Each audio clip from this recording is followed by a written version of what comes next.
Karibu kwa mara nyingine tena mtazamaji wa The World News katika kipindi hiki cha ulimwengu wa siasa. Mimi ni Adam Hussein.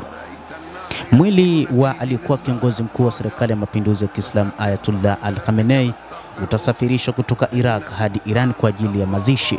Hata hivyo, kumekuwa na hofu kutokana na mashambulizi mapya yaliyoanzishwa na Marekani, wakati ambapo wa Iran na wa Iraq na ulimwengu kwa ujumla ukiwa katika majonzi dhidi ya kiongozi mkuu wa serikali ya mapinduzi ya Kiislamu ya Iran Ayatollah Al-Khamenei. Kiongozi huyo ambaye aliagwa nchini Iran, mwili wake ulipelekwa nchini Iraq kwa ajili ya kuagwa, lakini hatimaye mwili huo utarudishwa nchini Iran kwa ajili ya mazishi. Jeneza la kiongozi mkuu aliyeuawa linasafirishwa kutoka Najaf nchini Iraq hadi Mashhad nchini Iran kabla ya kuzikwa siku ya leo, kulingana na shirika la habari la Mehr. Uhamisho huo ni wa mwisho wa sherehe za mazishi ambazo zimeendelea kwa siku 6 kote Iran na Iraq, ikiwa ni pamoja na katika miji mitakatifu ya Najaf na Karbala. Mohamed Golpaigan, mkuu wa ofisi ya Khamenei, alisema marehemu kiongozi huyo aliomba azikwe Mashhad karibu na madhabahu ya Imam Reza. Wasiwasi umezidi kuongezeka kutokana na mashambulizi yanayoendelea, kutokana na mashambulizi yaliyofanywa na Marekani dhidi ya Jamhuri ya Kiislamu ya Iran na namna ambavyo wa Iran walijibu.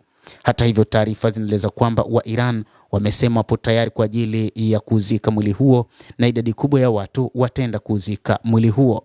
Bado haijafahamika nini ambacho kitafanyika wakati wa mazishi hayo, lakini bado kuna wasiwasi kwamba huenda Marekani ikafanya mashambulizi katika kipindi cha mazishi hayo, na baadhi ya wachambuzi wakisema kwamba kutokana na kauli ambayo rais wa Marekani Donald Trump aliyezungumza katika siku za hivi karibuni wakati akiwashangaa wa Iran ambao alidhani wangemchukia Ayatollah Al-Khamenei, wamekuwa wakimlilia kiongozi huyo ambaye yeye anamuita kiongozi dikteta mkatili katika watu wa Iran. Hata hivyo, usiku wa pili ambao ulishuhudiwa msururu mpya wa ongezeko la mashambulizi ni wakati ambapo hofu inazidi kuongezeka, hasa katika kipindi hiki cha mazishi.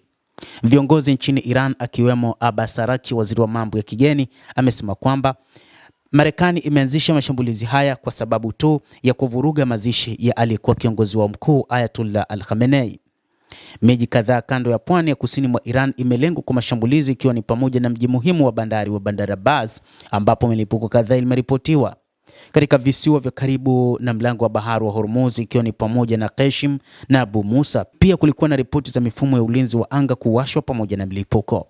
Kilichokuwa kipya ikilinganishwa na usiku uliopita ni upanuzi wa mashambulizi katika eneo la kusini mashariki mwa Iran. Miji ya Iran Shahr, Konarak na Chabahar yote imelengwa. Hata hivyo, kinachoonekana wakati huu ni kwamba hofu ni juu ya Marekani kufanya shambulizi hili, kwani Trump alisema kwamba angeweza kufanya mashambulizi na kuua wote waliopo katika maombolezo ya kiongozi huyo mkuu wa Iran Ayatollah Al-Khamenei. Mtazamaji wa The World News, tuendelee kuona nini ambacho kitaendelea wakati huu baada ya Marekani na Iran kurushiana mashambulizi katika usiku wa kuamkia leo. Nini ambacho kinaenda kutokea, hasa wakati huu ambapo wa Iran wanaenda kuzika mwili waliokuwa kiongozi wao mkuu Ayatollah Al-Khamenei aliyeuawa wakati wa siku ya kwanza ya mashambulizi mnamo Februari 28 mwaka huu. Endelea kutufuatilia, tutakufahamisha kwa mapana nini ambacho kitaendelea. Mimi ni Adam Hussein, nikusihi tu usisahau kulike, usisahau kucomment, kadhalika usisahau kusubscribe channel yetu hii ili